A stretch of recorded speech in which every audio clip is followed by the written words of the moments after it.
Over the years, I've read a lot of articles and I've seen a lot of YouTube videos about SCHD, and I've seen all kinds of arguments for and against this ETF. As a shareholder myself, I stay up to date on this fund and monitor its performance. I also keep track of when updates are made to its holdings. So I'm always up to date on what's going on with this ETF because I'm still convinced it's the best dividend growth ETF that currently exists.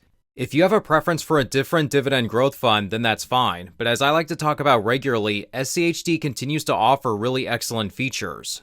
But one article in particular that was recently published on Seeking Alpha is one of the worst arguments against SCHD that I think I've ever come across. In this article titled, "A Great Way to Miss Out on Wealth Accumulation," the author states that they strongly advise against investing in SCHD. Their reasoning for this is, quote, "Due to its consistent underperformance compared to the broader market indices, and individual high-yield stocks like AT&T and Truist Financial offer better returns and higher yields." We'll address all of these points, but before even reading the article itself, let's talk about the title, "A Great Way to Miss Out on Wealth Accumulation." SCHD is not a way to miss out on accumulating wealth. According to its website, this ETF has provided an average yearly return of 12.92%. An average year in the S&P 500 has historically delivered an average yearly return of between 8 and 10%. So an average year for SCHD has actually been better than the historical yearly returns of the S&P 500 itself. We'll address this fund's most recent performance very soon, which I know is on a lot of people's minds, but the point is, if you invest in SCHD, you are not going to miss out on accumulating wealth. The main strategy behind this fund is to pick successful companies with higher dividend yields with an abundance of free cash. It's also reconstituted annually, which means it removes poor performing companies and adds better positioned companies every year. Holding SCHD for the long term is not going to result in you losing money. If you had held this fund for at least 1 year at almost any time since its launch, you would have made money. If we go into a recession tomorrow, that would result in poor performance for a while, but that would also be the case for most other investments in the market. So right away, the title is misleading and likely written this way to attract readers. Early in the article, the author states that SCHD has consistently underperformed the market. This is a bold-faced lie. This ETF does not have a long history of underperforming the market. It has underperformed as of recently, which is why we're now seeing articles like this. But in its 13-year history, it spent the vast majority of that time matching the performance of the S&P 500, all the while offering a higher yield with exceptional dividend growth. To see this, we need to use a dividend reinvestment calculator to understand the full picture. SCHD launched back in 2011. You can see its total return basically mirrored the market up until right about here. This is when the S&P 500 started pulling out ahead of SCHD. But this long-term underperformance of SCHD that the author claims is not true. It's underperformed the past year and a half, and that's not continuous long-term underperformance. The author included a chart comparing this ETF to its peers as a way to prove his point. But you can see this chart only goes back 1 year. 1 year is not long-term. No one would consider 365 days as long-term as far as an investment is concerned. I'm actually editing this right now, and I just realized this chart doesn't even go back a full year, it only goes back 7 months. When speaking about long-term, we're talking at least 5 to 10 years. So why has SCHD been trailing the market this past year and a half? It's all because of the lack of tech exposure in this ETF. Compared to the S&P 500, SCHD doesn't hold nearly as many tech stocks, which have been going through a tremendous boom that we haven't seen since the late 90s. The reason this ETF doesn't hold a lot of tech is because tech stocks rarely pay good dividends. According to this fund's prospectus, all eligible stocks must have sustained at least 10 consecutive years of dividend payments, have a minimum float-adjusted market capitalization of $500 million USD, and meet minimum liquidity criteria. The index components are then selected by evaluating the highest dividend-yielding stocks based on 4 fundamentals-based characteristics: cash flow to total debt, return on equity, dividend yield, and 5-year dividend growth rate. Very few tech stocks meet all of these standards. As of the making of this video, SCHD is only made up of about 10% tech stocks. So that's the main reason SCHD hasn't been keeping up with the S&P 500 for right now. But going back to the article, let's read the first paragraph. One thing that I really hate to see is investors making decisions that are suboptimal for them.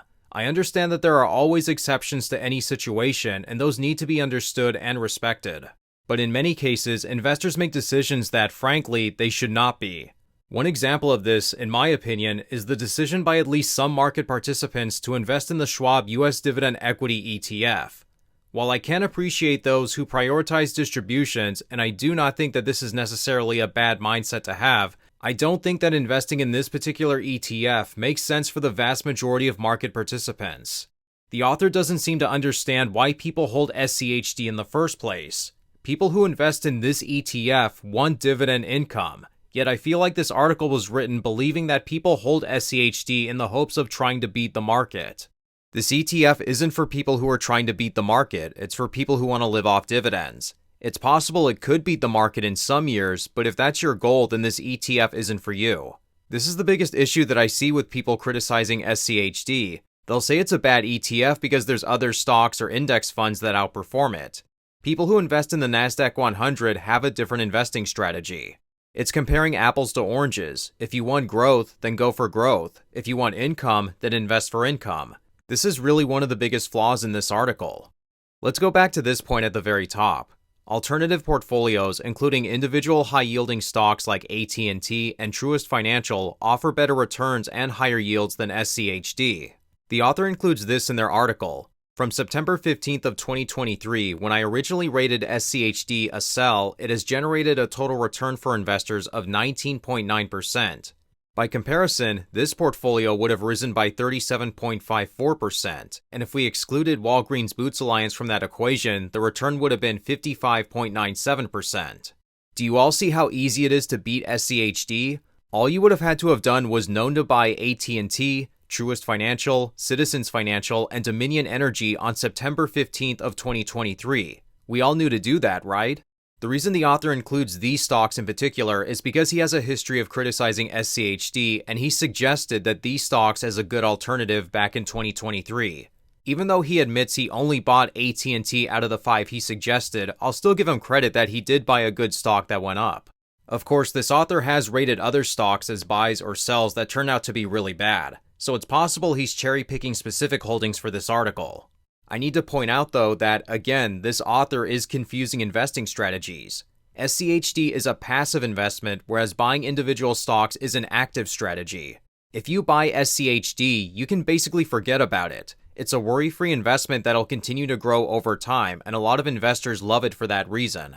When you buy individual stocks, you can beat the market, but you need to constantly monitor your positions. Many people don't like that because it involves more risk and more effort on their part, and they just want something that's on autopilot. Telling these people who don't want to worry about their dividend growth investments to not hold SCHD, I think is a disservice. And again, September of 2023 to today is not long term. Finally, this author makes one more criticism about this ETF in regards to what it excludes. The actual index that SCHD was set up to track is a subset of the Dow Jones US Broad Market Index. However, unlike that index, SCHD excludes REITs, MLPs, preferred stocks, and convertible securities. This is a shame because they do offer some really attractive opportunities for investors. This point is true, there are attractive opportunities within these asset classes, but this fund doesn't hold MLPs, convertible bonds, and some of these other investments because they're less tax efficient or they're not tax efficient at all. SCHD's goal is to hold securities that pay qualified distributions. MLPs, for example, don't pay qualified distributions, and you can buy an MLP ETF or a convertible bond closed-end fund if that's what you're looking for. People don't buy SCHD for an ultra-high yield, they look elsewhere for those kinds of investments. Ultimately, again, if you don't like SCHD, then that's fine. But if you're going to criticize it, you need to understand its audience and what they're looking for. People who hold SCHD want consistent, high dividend growth from a diversified, passive investment that's tax efficient. This author doesn't understand that. He seems to believe that people who hold SCHD do so exclusively to try to beat the market, or they want a much higher yield than what it advertises. You can pick individual stocks and find a lot of success in doing that, especially in the bull market we went through in 2024. But people who want to live off dividends and want growth and want to relax can't go wrong with holding this ETF or something similar. So that basically covers this article, and there was nothing in it that would persuade SCHD's audience to change their investing strategy. But with that being said, that's going to wrap up today's video. If you'd like to connect and also see what's inside my own personal dividend portfolio, then feel free to check me out over on our Patreon, where you'll receive updates and be able to talk to me and other higher yielding dividend and income investors. But with that being said, thank you all so much for watching today's video, and until next time, take care.